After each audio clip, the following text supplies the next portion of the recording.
lendemain de la visite de l'ange à l'Annonciation.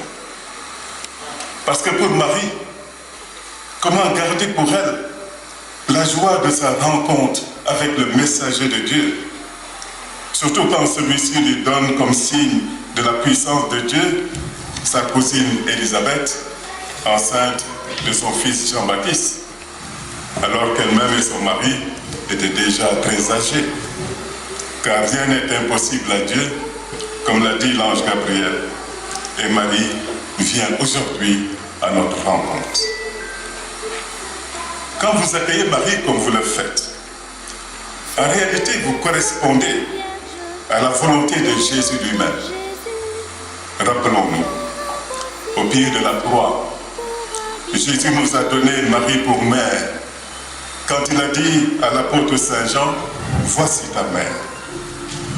Et l'évangéliste se poursuit qu'à partir de ce moment-là, le disciple l'a pris chez lui. Et c'est à cette même attitude que Jésus nous exhorte. Si nous connaissions mieux Marie et tout ce que nous devons à sa fidélité, il n'y a pas de doute que nous l'aimerions et que nous la vénérerions davantage encore. Je pense que le temps de récollection peut nous aider à renforcer notre dévotion mariale et à nous mettre davantage à l'école de Marie. Nous pouvons apprendre d'elle à mieux connaître Jésus son Fils, expérimenter la joie d'avoir été sauvés parce que nous avons été sauvés. Dans la vie de Marie, le plus déterminant, c'est sa participation au mystère de notre salut. Alors, essayons de suivre Marie dans l'évangile de l'Annonciation, où elle se dit la servante du Seigneur, nous invitant aussi à nous mettre au service de Dieu, à devenir ses serviteurs et ses servantes. Marie dans le mystère de notre salut. Marie a joué un rôle de premier plan dans l'histoire de notre salut. Selon les évangiles, Marie est une jeune fille du village de Nazareth, toute simple, humble et profondément croyante. S'il te plaît, Vierge Marie. Elle est fiancée à un homme du nom de Joseph.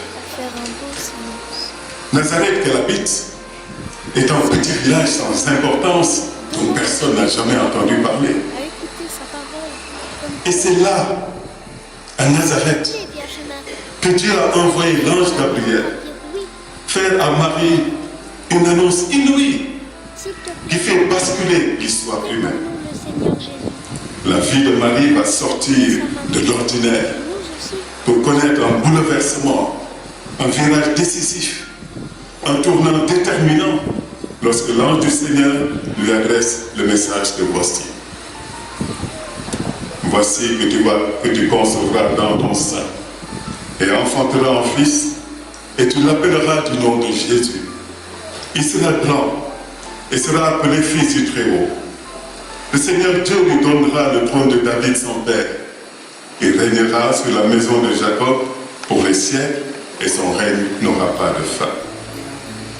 L'heure de l'incarnation vient de sonner et plus rien ne sera plus comme avant. Alors je vous invite, mettons-nous un peu à la place de cette jeune fille. Marie est raisonnablement troublée par un message d'une si rare densité spirituelle pour la croyante juive qu'elle est. Ce qu'elle entend, qui la concerne personnellement, pourrait renverser n'importe lequel d'entre les hommes, tellement ce message dépasse l'entendement. Car de quoi s'agit-il? Dieu a décidé d'accorder à cette jeune fille Marie une grande faveur. Elle va mettre au monde Jésus, le Messie de Dieu, le Sauveur.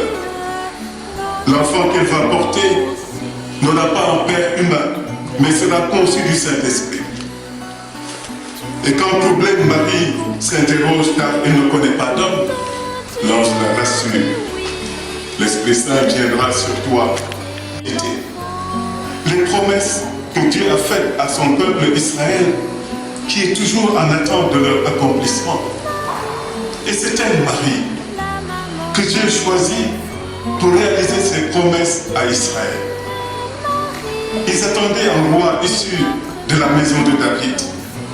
Non seulement le Seigneur réalise cette promesse, mais ce roi régnera et son règne sera un règne éternel. Nous reconnaissons bien dans cette prophétie Jésus lui-même. Mais mieux encore, Dieu donne à son peuple un sauveur, l'enfant de Marie.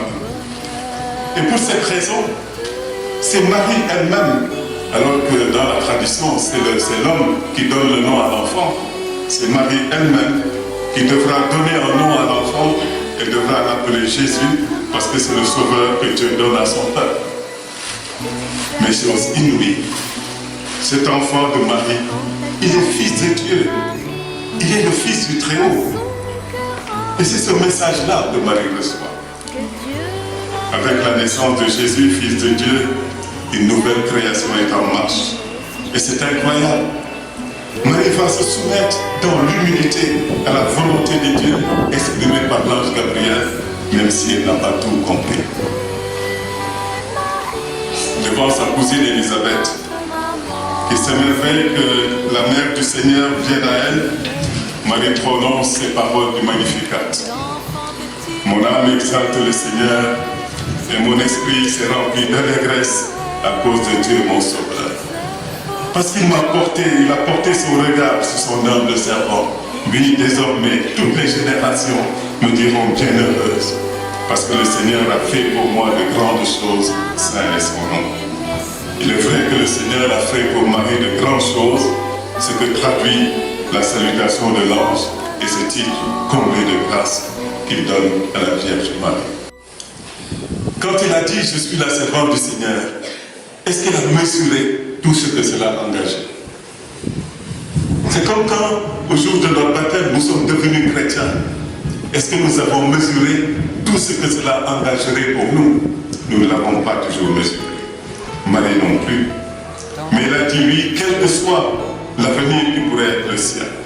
Et c'est là qu'elle est vraiment dans l'obéissance de la foi. Parce que croire, c'est mettre Dieu au contrôle. Croire, c'est faire confiance à Dieu en tout, quel que soit ce qui advient. Et c'est bien ce qui se passe. Déjà, après la naissance de Jésus, le vieillard Siméon avertit Marie que son fils sera un signe de contradiction et qu'elle-même, une épée, lui transpercera l'âme. Les paroles de Siméon se sont révélées. Parce que le fils de Marie, qui a été adulé par les foules, a été le même qui a été rejeté par les foules, ce que nous rappelons le dimanche des Rameaux. Mais Marie a dit oui à Dieu à l'Annonciation. Elle a continué de dire oui en accompagnant son fils souffrant du rejet des populations. Dans les bons moments, comme dans la souffrance, notamment au pied de la croix, Marie continue de dire oui à Dieu. Au pied de la croix, elle est la mère debout, la Stabat Mater. Mais ce que Marie a fait, c'est bien à cela que nous sommes invités dans toute vocation.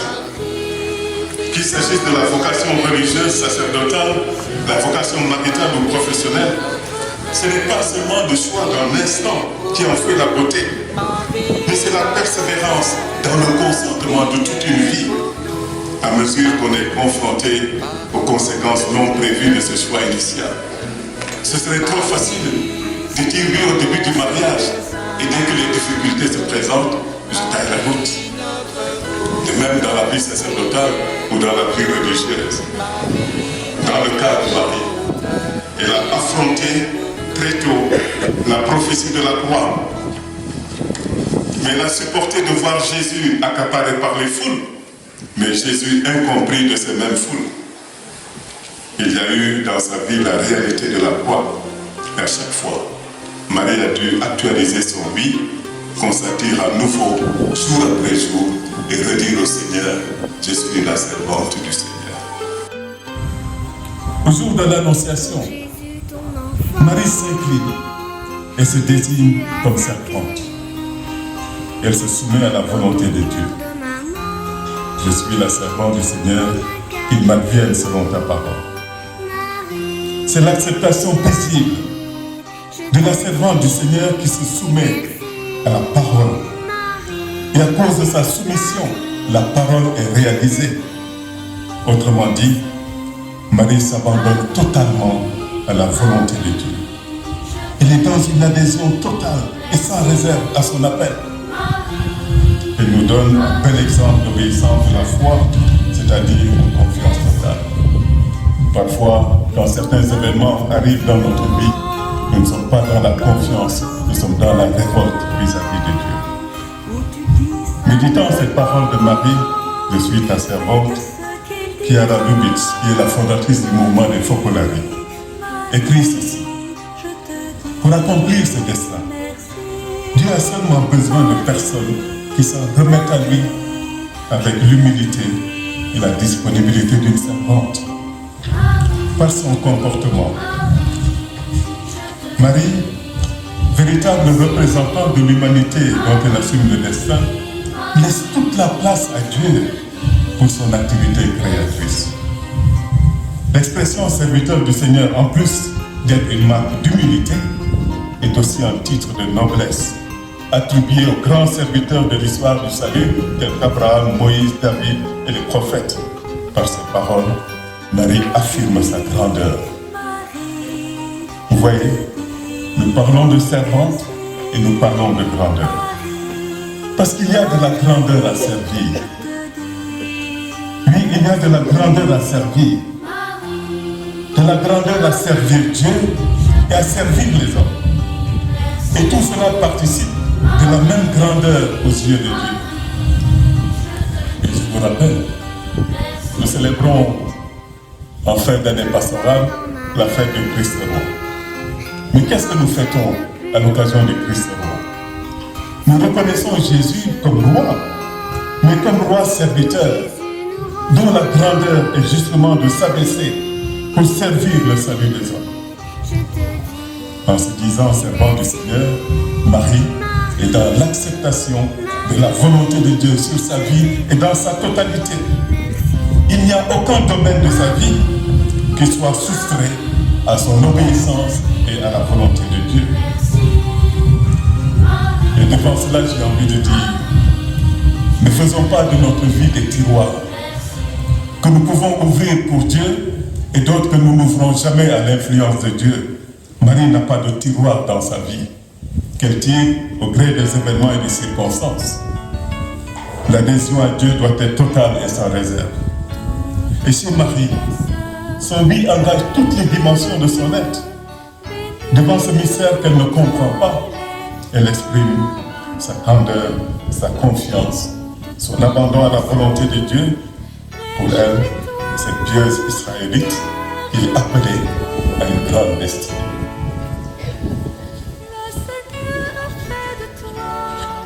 Marie n'a pas dit oui seulement à l'Annonciation, elle a dit oui au pied de la croix. Elle a choisi d'obéir à Dieu. Elle a voulu se livrer totalement à Dieu. Elle a fait à Dieu l'offrande d'elle-même, l'offrande de tout son être. Et c'est là que Marie a exercé sa pleine liberté devant le choix dont elle a été l'objet de la part de Dieu. Pour répondre comme elle l'a fait, Marie est la créature la plus libre qu'il soit. Si la liberté nous avait été donnée pour répondre joyeusement, amoureusement, oui à Dieu, Marie l'a fait sans aucune hésitation. De sorte que être libre, c'est pouvoir dire oui dans un élan d'amour. Alors attention, quand nous pensons que la liberté c'est de faire ce que nous voulons, la liberté c'est de toujours dire oui à Dieu. Ceux qui sont engagés dans la vie sacerdotale ou la vie consacrée, comme dans la vie conjugale, le savent bien. Le jour où nous nous sommes dressés pour répondre à l'appel en disant « me voici », c'est le moment de notre vie où nous nous sommes sentis le plus libres. On n'est jamais aussi libre que quand on est debout dans l'amour pour dire oui à l'amour offert. ceux qui se sont engagés savent bien. Souvent, à quelques jours de l'ordination, tu te poses des questions, tu te dis, est-ce que je vais être fidèle? Mais quand tu es devant l'évêque et que tu as dit oui, que tu as manifesté ta liberté, tu as tourné la page des hésitations. C'est ce qu'a fait Marie, à raison de son amour pour Dieu, qui le premier lui a révélé d'abord tout son amour. Il a engagé sa liberté personnelle dans ce oui qu'elle a donné à Dieu. Et comme tous les grands croyants depuis Abraham, Marie dit librement au Seigneur, me voici. Voici la servante du Seigneur. Elle a marqué sa libre disponibilité au projet de Dieu. Je vais maintenant finir, c'est ma dernière partie, que j'ai intitulée Marie servante, inspiratrice de l'école et de l'enseignement catholique. Notre réflexion de ce jour nous amène naturellement à nous demander comment vivre le oui de Marie, comment vivre son sens du service dans l'accomplissement de la mission de l'enseignant et de l'école catholique.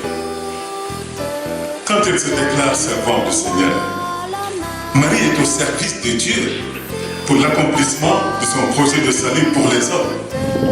Mais elle est aussi au service des hommes. Parce que chez Marie, le service est à la fois un culte rendu à Dieu par toute son attitude, mais c'est aussi une façon de vivre une vie de service. Et l'Évangile nous donne deux épisodes que je rappelle rapidement. Dès que l'ange fut quitté, Marie part en toute hâte pour la région montagneuse de la Judée. Après la scène de l'Annonciation, il y a celle de la Visitation. Chez Marie, le consentement de la foi est immédiatement suivi par la démarche de se lever, de se mettre en route en hâte.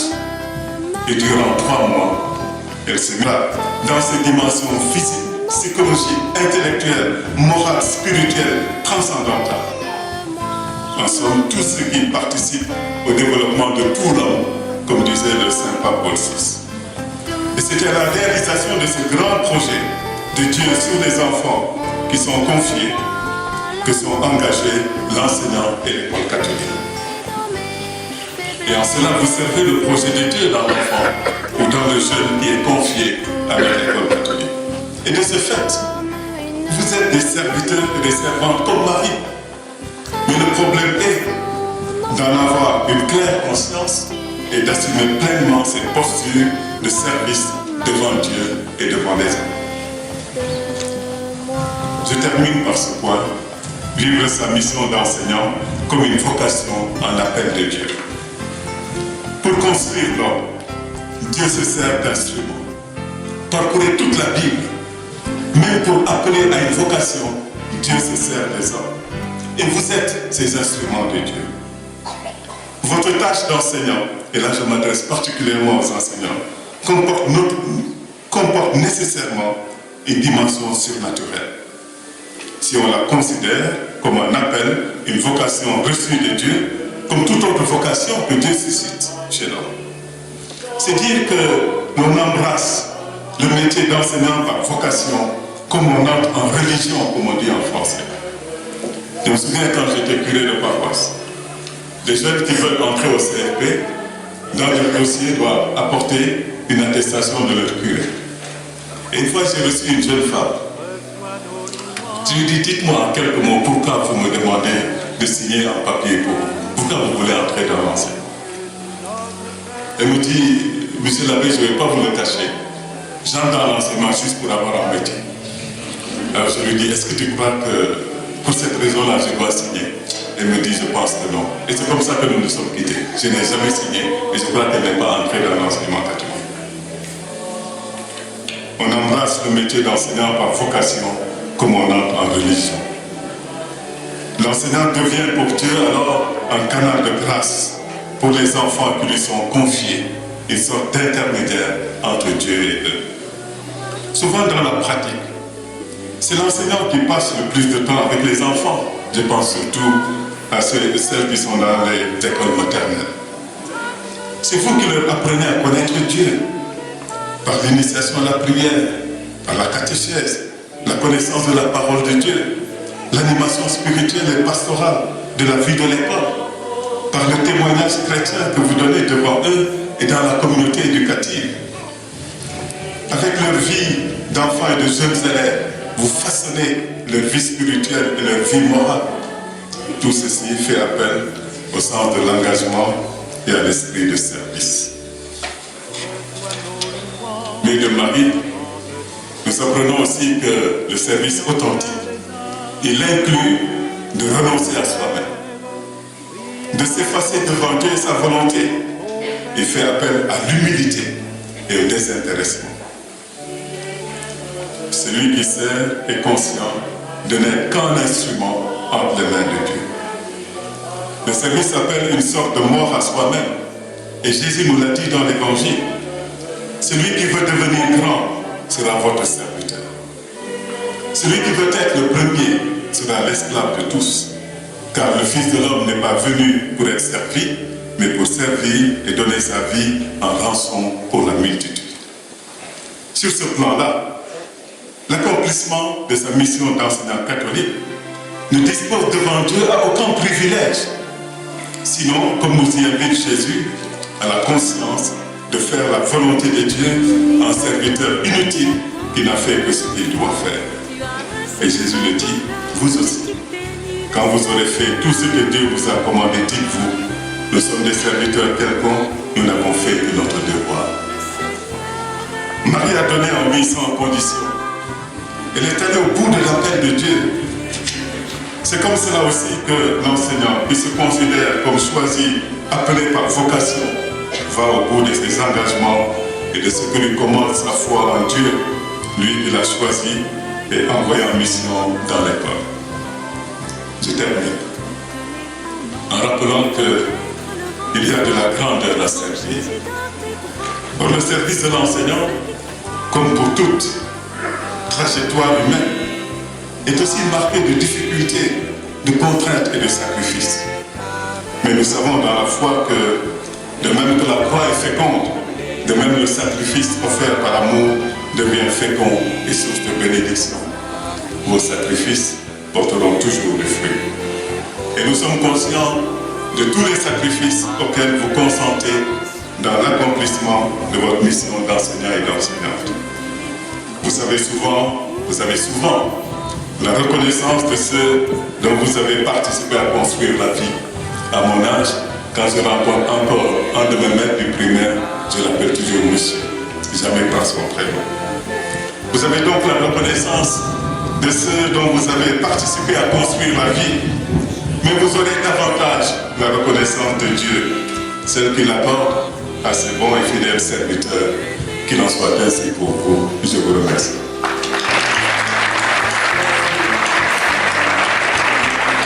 Alors, chers amis, l'abbé Alphonse a commencé sa conférence par nous rappeler que cette année, dans l'archidiocèse de Dakar, nous avons une année mariale pour être à bonne école. Et c'est cette orientation pastorale que nous devons suivre. Nous accueillons Marie qui nous visite dans nos écoles. Que cette ferveur nous permette d'aller toujours sur les routes pour porter le message à nos frères et sœurs. Au pied de la croix, Jésus nous a donné Marie comme mère et nous devons l'accueillir dans nos vies, nos écoles, nos communautés. Est-il possible de ne pas aimer et se confier à sa maman? Renforçons notre dévotion mariale par cette réconnexion. Soyons serviteurs et servantes de notre Seigneur comme Marie, cette mère incomparable.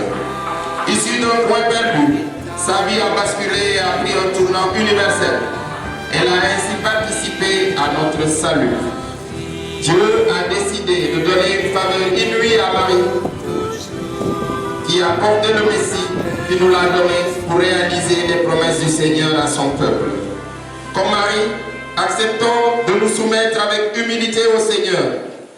Marie, pleine de grâce, nous indique le travail de Dieu. Marie, pleine de grâce, cela nous indique le travail de Dieu sur la Vierge. Les grâces, ce sont des bénédictions. Nous sommes tous bénis de Dieu. Que les grâces surabondent sur nous tous. Marie d'Immaculée Conception, conçue sans tache de péché, est une grande médiatrice. Elle est l'élue de Dieu. Comment ne pas alors la prier? Elle est unique, sa place aussi est unique, car elle était dans les plans de Dieu. Marie, servante du Seigneur, quelle ambition de la jeune fille de Nazareth. Elle s'est affichée. Voilà, merci à vous tous. Je vous demande juste une attention pour 2 minutes.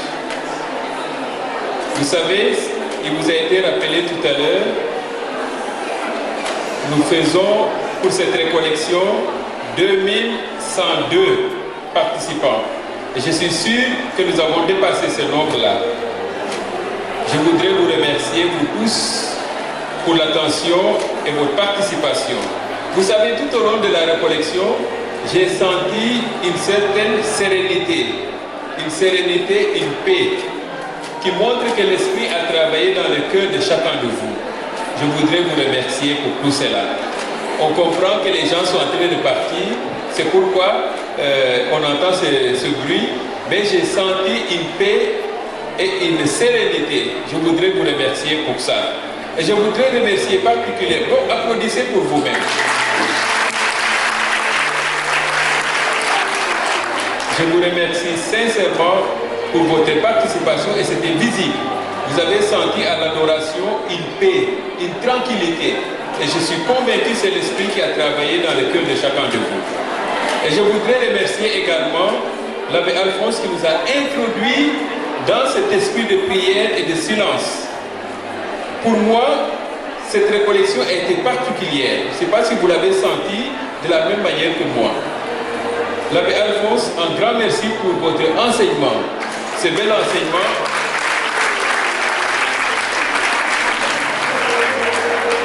Et je voudrais que nous puissions prolonger ce que nous avons vécu ici. L'abbé Alphonse va nous envoyer son enseignement et nous allons l'envoyer dans les directions pour que nous puissions continuer dans la méditation, dans cet élan de la visite de la Vierge pèlerine dans nos écoles. Et ce que nous avons vécu ici, à mon avis, est le fruit de ce que nous vivons dans nos écoles avec l'accueil de la Vierge pèlerine. Et je sais que ces grâces-là vont retomber dans nos écoles, dans la vie de chacun de vous, dans vos familles. L'Esprit travaille et continuera de travailler en chacun de vous. Un grand merci l'abbé Alphonse. Et dans le même élan de remerciement, je voudrais dire merci à tous ces aumôniers qui ont accompagné. Vous avez vu cette année, on n'a jamais eu autant d'aumôniers qui ont accompagné. Vraiment, merci aux aumôniers et merci à vous qui les avez invités aussi dans vos écoles. Merci, chers confrères. Et je voudrais remercier aussi le recteur de la basilique, le Père Prosper, pour son accueil. Il a vraiment mis tout à nos dispositions et nous étions dans de très bonnes conditions pour vivre cette récollection. Merci au Père et à toute l'équipe des Frères de Popenguine et aux sœurs de la communauté de Popenguine qui sont vraiment rendus disponibles pour nous aider à vivre un très bon pèlerinage ici à Popenguine. Et toujours dans ces remerciements, je voudrais dire un grand merci à l'équipe d'animation pastorale. Vous les avez vus, ils sont bien dispersés partout, ils sont vraiment au service pour que nous ayons un très bon pèlerinage. Merci à vous, chers amis, de cette équipe d'animation pastorale. Vous pouvez les applaudir parce qu'ils préparent les contenus.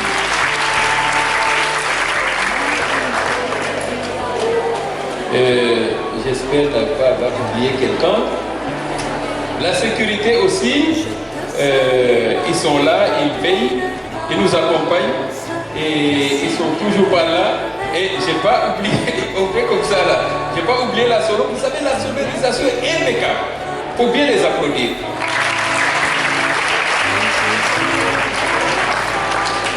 Bon, je vois les gens qui applaudissent, qui pensent que je les ai oubliés, mais je ne les ai pas oubliés.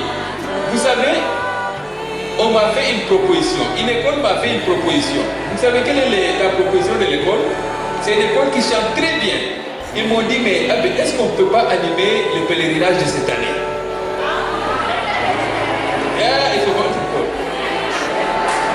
Et ils étaient vraiment sérieux. installé, je l'ai dit, attention, il y a une tradition qui s'est installée. Nous avons l'habitude de demander à la promotion du CFP et je n'ose pas, au moment où ils vont préparer, ils sont en train de préparer les 50 ans, le jubilé de 50 ans, je n'ose pas les sauter et demander à l'école. Et j'ai constaté quelque chose. Depuis des années, c'est toujours les CFP qui animent. Les promotions précédentes qui sont là. Je vais vous demander quelque chose, en toute humilité. Vous ne pensez pas que ceux-là ont mieux chanté que tout le monde? Hein?